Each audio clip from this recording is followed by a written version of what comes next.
Good morning students, welcome to the channel current affairs updated. This is Akanksha और आज हम discuss करेंगे 19 जुलाई की इंपॉर्टेंट करंट अफेयर्स। लेक्चर काफ़ी इंपॉर्टेंट होगा आपके सभी एग्जाम के पॉइंट ऑफ व्यू से, तो उसको एंड तक ज़रूर देखना है। और आप किसी भी एग्जाम की तैयारी कर रहे हैं, किसी भी स्टेट के आप हैं, अगर आपके एग्जाम में करंट अफेयर पूछी जाती है तो ये वीडियो आपके लिए काफ़ी ज़्यादा इंपॉर्टेंट यहाँ पर रहने वाली है। इसके अलावा लास्ट 7 मंथ का जो करंट अफेयर है हमारा, जिसमें जनवरी से लेकर जुलाई 2025 का पूरा कंटेंट यहाँ पर कवर किया हुआ है। एमसीक्यू फॉर्मेट में 1500 प्लस क्वेश्चंस आपको मिलेंगे। इसका आप सैंपल आप यहाँ पर देख सकते हैं, क्वेश्चंस विद एक्सप्लेनेशन यहाँ पर रहेगा। और इसके लिए आप हमें व्हाट्सअप कर सकते हैं 8815306208 पर। साथ ही में जितने भी हमारे ऑनलाइन कोर्सेज हैं उन सभी पर 40% का ऑफ यहाँ पर चल रहा है। आप कूपन कोड यूज़ कीजिए 1,000,040, जिसके बाद हमारे सभी ऑनलाइन कोर्सेज पर 40% का ऑफ यहाँ पर आपको मिल जाएगा। अब शुरू करते हैं लेक्चर को, डिस्कस करते हैं आज का हमारा फर्स्ट क्वेश्चन। तो देखिए फर्स्ट क्वेश्चन है, recently which institute has launch YD1 India's lightest active wheel chair. तो इंडिया की लाइटेस्ट एक्टिव व्हील चेयर जिसका नाम रखा गया है YD1, इसको किस इंस्टीट्यूट ने यहाँ पे लॉन्च किया है? तो करेक्ट आंसर होगा option number A, that is IIT Madras. तो ये है यहाँ पर YD1, जो कि क्या है, इंडिया की लाइटेस्ट एक्टिव व्हील चेयर है and which is launch by IIT Madras.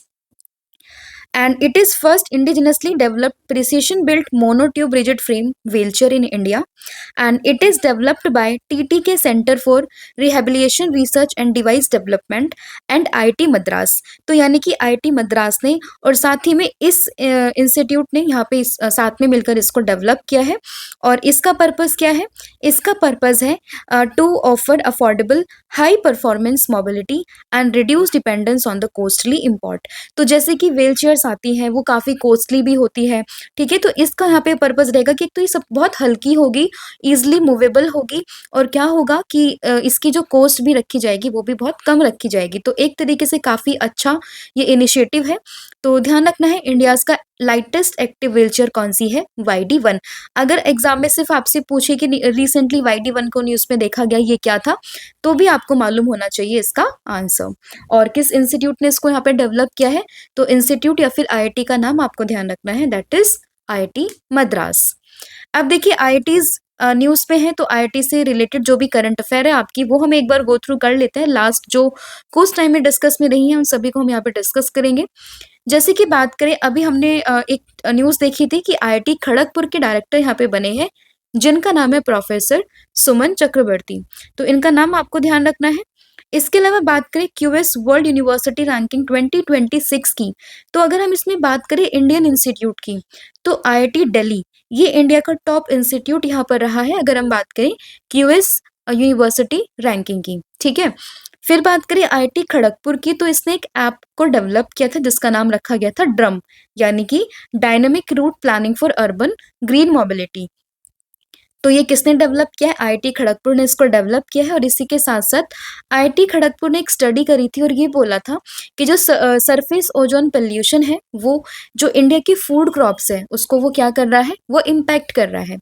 इसके अलावा अगर हम बात करें इंडिया की CDS यानी कि चीफ ऑफ डिफेंस स्टाफ, जिनका नाम है श्री अनिल चौहान जी, तो उन्होंने इनॉग्रेट किया है टेक कीर्ति 2025 को, जो कि एशिया का largest inter collegiate technical and entrepreneur festival है। कहाँ पर? IIT कानपुर में, ठीक है।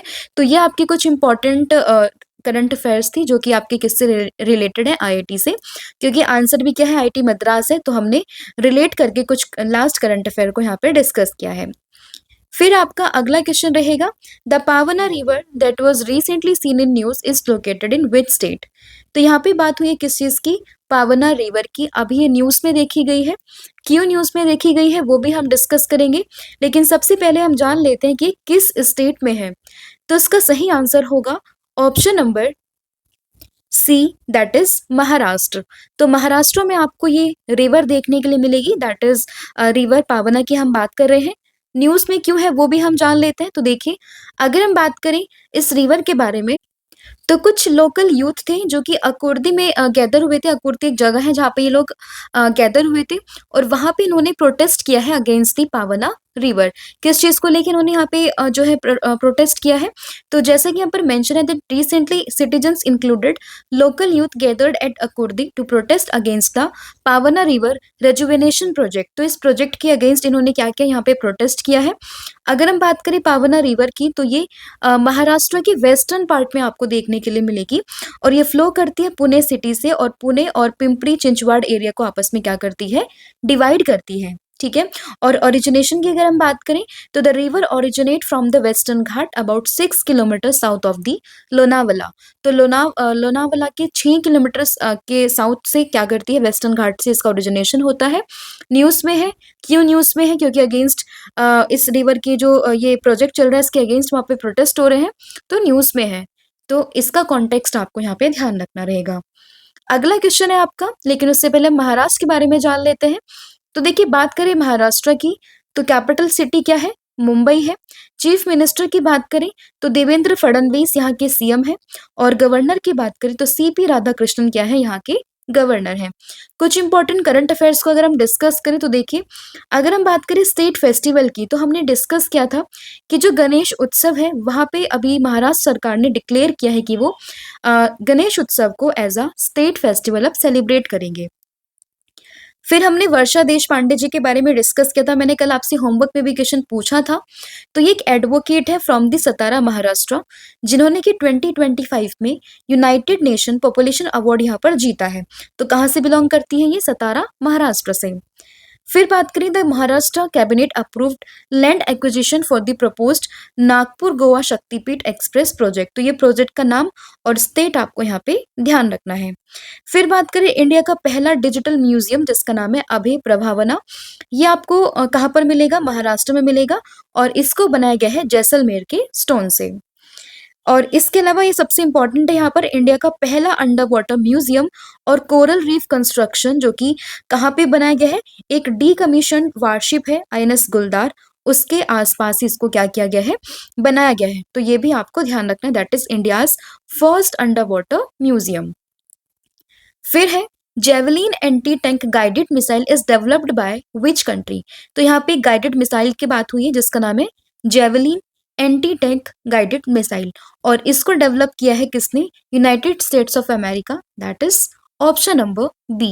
क्या है ये, तो देखिए अभी न्यूज में है क्योंकि इंडिया ने क्या किया है, India recently sent a letter of request to the US to coproduce Javelin anti tank guided missile within the country.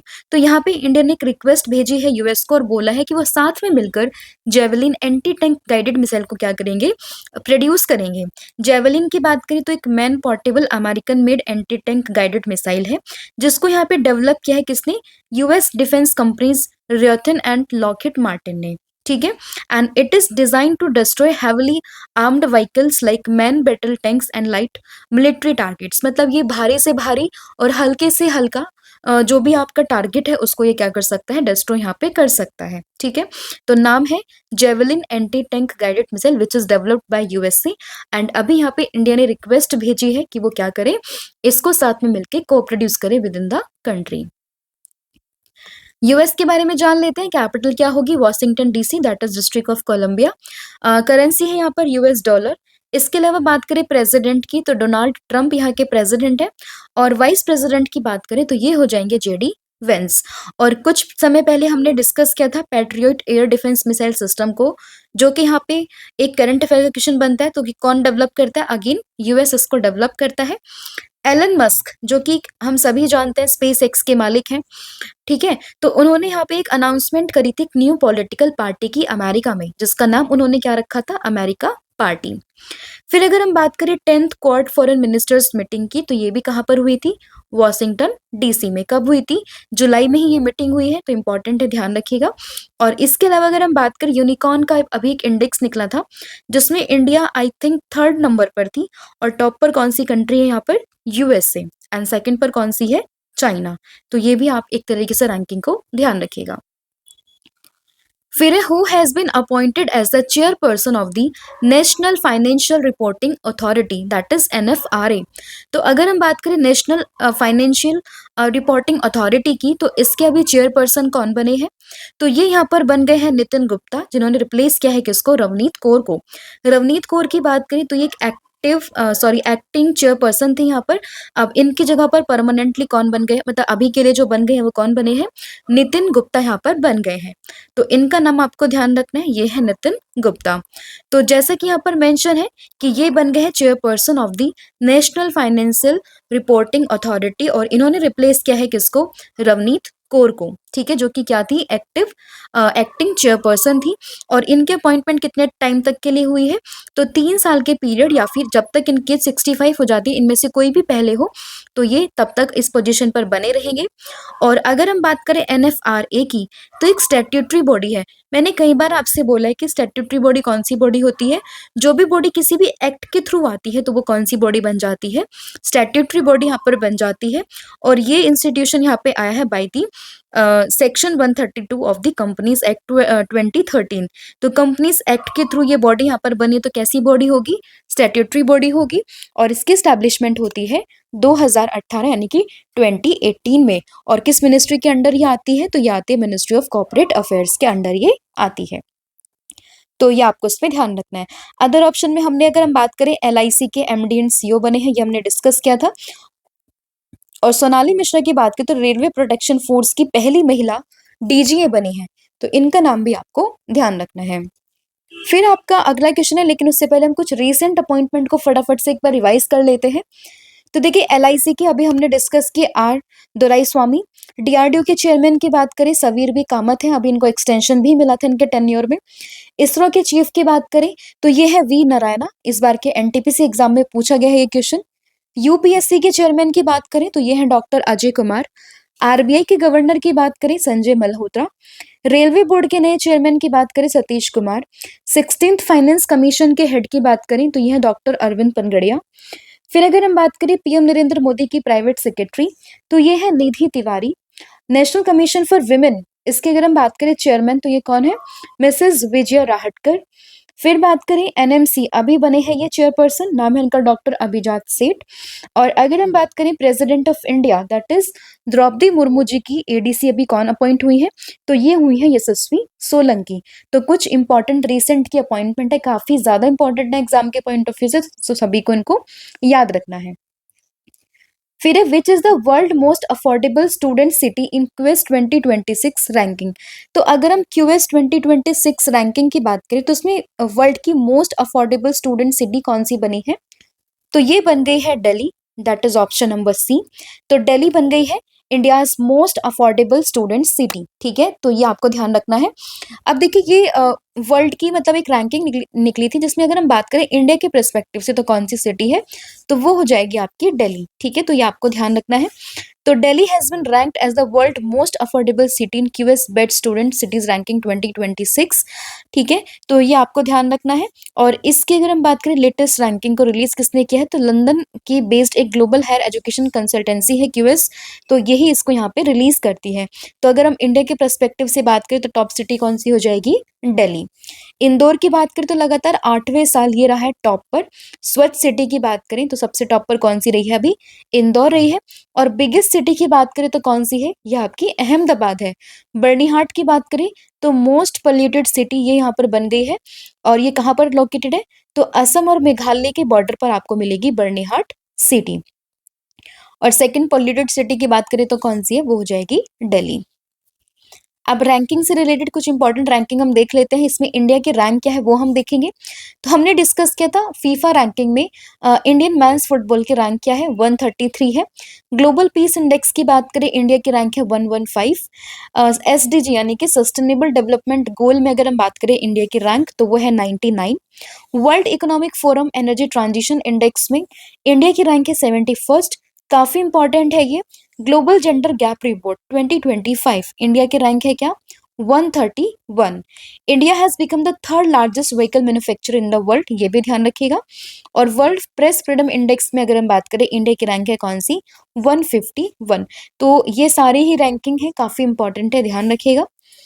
फिर बात करें who won the under 18 boys title at junior national rugby 7S championship 2025।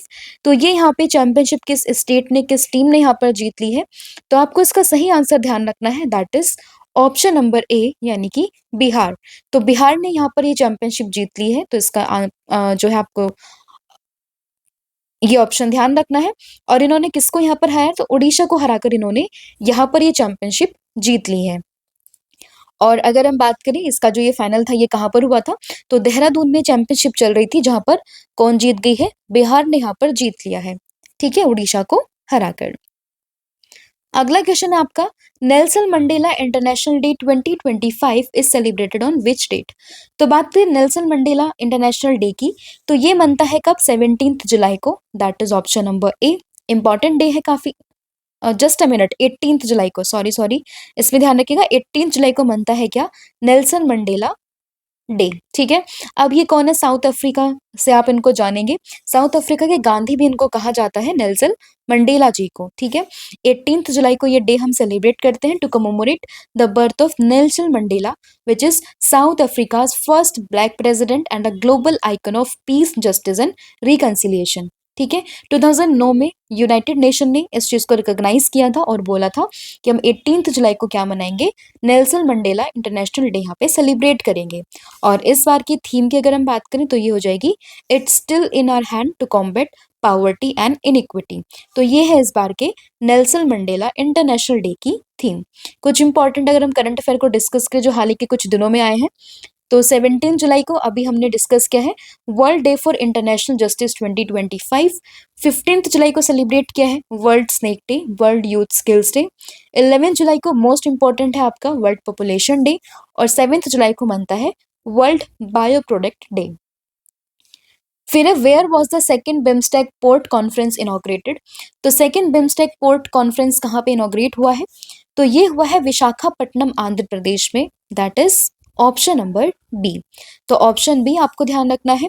और जो union minister है हमारे port, shipping and waterways के, जिनका नाम है सर्बानंद सोनोवाल, उन्होंने यहाँ पर इस कॉन्फ्रेंस को यहाँ पे इनॉग्रेट किया है। बिम्स्टेक की बात करें, फॉर्मेशन होती है 1997 में। मेंबर हैं इसके India, Bhutan, Nepal, Bangladesh, Sri Lanka, Thailand and Myanmar. और इसके अलावा इसका सेक्रेटेरिएट कहाँ पर है, ढाका बांग्लादेश में है। और करंट चेयर भी किसके पास है अभी ये, तो अभी चेयरमैनशिप है बिम्स्टेक की बांग्लादेश के पास में।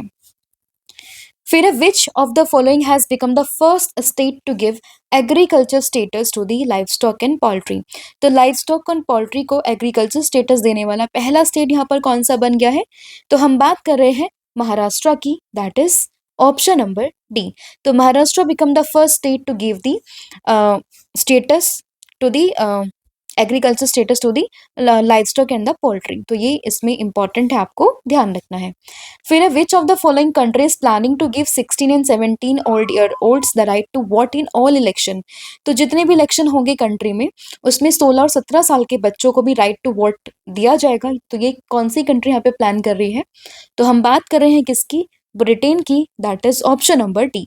जैसे अगर हम बात करें इंडिया में, जो भी बच्चा, जो भी इंसान 18 साल से ऊपर का हो जाता है तो वोट देने के लिए वो एलिजिबल हो जाता है, अगर उसने अपना रजिस्ट्रेशन करवा रखा है, वोटर आईडी बनवा रखी है, वोटर लिस्ट में उसका नाम है, 18 साल से ऊपर का कोई भी व्यक्ति हो, तो क्या हो जाता है, वो एलिजिबल हो जाता है वोट करने के लिए। बट ब्रिटेन में भी चर्चा चल रही है कि 16 और 17 साल के बच्चे भी क्या कर पाएंगे, आगे आने वाले इलेक्शन में क्या कर पाएंगे, वोट कर पाएंगे। बट अभी सिर्फ इसकी चर्चा है, ठीक है। तो अभी ऐसा कंफर्म नहीं हुआ है कि हाँ वो करेंगे, बट उन्होंने ये बात की है कि वो कर सकते हैं to reduce the voting age from 18 to 16 year by the next general election in 2029। और अगर ऐसा अप्रूवल मिल जाता है ब्रिटेन को, तो आप सोच सकते हैं कि लगभग 15 लाख यूथ ऐसा होगा जो कि 2029 में जो इलेक्शन होंगे उसमें 15 लाख यूथ भी क्या एलिजिबल हो पाएगा कि वो क्या कर पाएगा, वोट कर पाएगा, ठीक है। तो ये आपको ध्यान रखना है। फिर आपका अगला क्वेश्चन रहेगा, who has been honoured with the UN Mandela award 2025। तो अभी हमने डिस्कस किया है मंडेला डे के बारे में, जो कि 18 जुलाई को बनता है।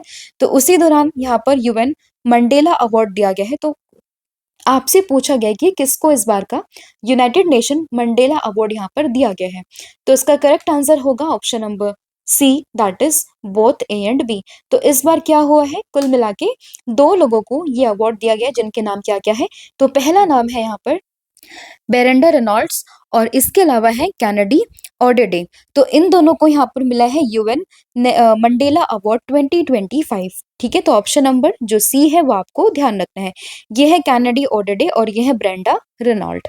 ठीक है, और अगर हम बात करें इस चीज़ की, तो अगर हम बात करें कैनेडी ऑर्डर की, तो ये बिलोंग करते हैं केन्या से, और वहीं अगर हम बात करें ब्रेंडा रेनॉल्ड्स की, तो ये बिलोंग करती हैं कहाँ से? साल्टो फर्स्ट नेशन से ये बिलोंग करती हैं। ठीक है, तो इंपॉर्टेंट आपको ध्यान रखना है। और इंटरनेशनल डे जो हम मनाते हैं नेल्सन मंडेला 18 जुलाई को, वहां पर इनको यहाँ पर सेलेक्ट किया गया और उनको ये अवार्ड देने की बात भी की गई है। तो ये था आज का आपका पूरा कंटेंट जो हमने यहाँ पर डिस्कस किया, एंड होपफुली आपको ये वीडियो पसंद आई होगी। अब हम कर लेते हैं फटाफट से पूरी क्लास को रिवाइज। ठीक है, तो देखिए अगर हम बात करें किस चीज की, YD1 India's lightest active wheelchair, तो ये पहला क्वेश्चन हमने डिस्कस किया था। ठीक है, अभी इसको डेवलप किया है किसने? IIT मद्रास ने, जो कि इंडिया की लाइटेस्ट एक्टिव व्हीलचेयर है। फिर हमने पावना रिवर के बारे में डिस्कस किया, जो कि कहाँ पर है? ये आपको मिलेगी महाराष्ट्र में। क्यों न्यूज में है? क्योंकि कुछ सिटीजन्स और कुछ यूथ जो है वहां पे प्रोटेस्ट कर रहे हैं किस चीज को लेकर? पावना रिवर रिजुवेनेशन प्रोजेक्ट को लेकर, तो इसलिए न्यूज में है, तो याद रखना है कहाँ पर होगा? महाराष्ट्र में। फिर बात करें javelin anti tank guided missile की, तो इसको डेवलप किया है किसने? यूएसए ने, और अभी इंडिया ने एक लेटर ऑफ रिक्वेस्ट वहां पे भेजा है ताकि इस चीज के बारे में कि वो javelin anti tank guided missile को क्या कर पाए? इंडिया में ही को प्रोड्यूस कर पाए, दोनों साथ में मिलकर। फिर बात करें chairperson of the National Financial Reporting authority की, तो ये कौन बने हैं? नितिन गुप्ता। किसको रिप्लेस किया है? रवनीत कौर को रिप्लेस किया, जो कि यहाँ पे एक्टिंग चेयरपर्सन थी।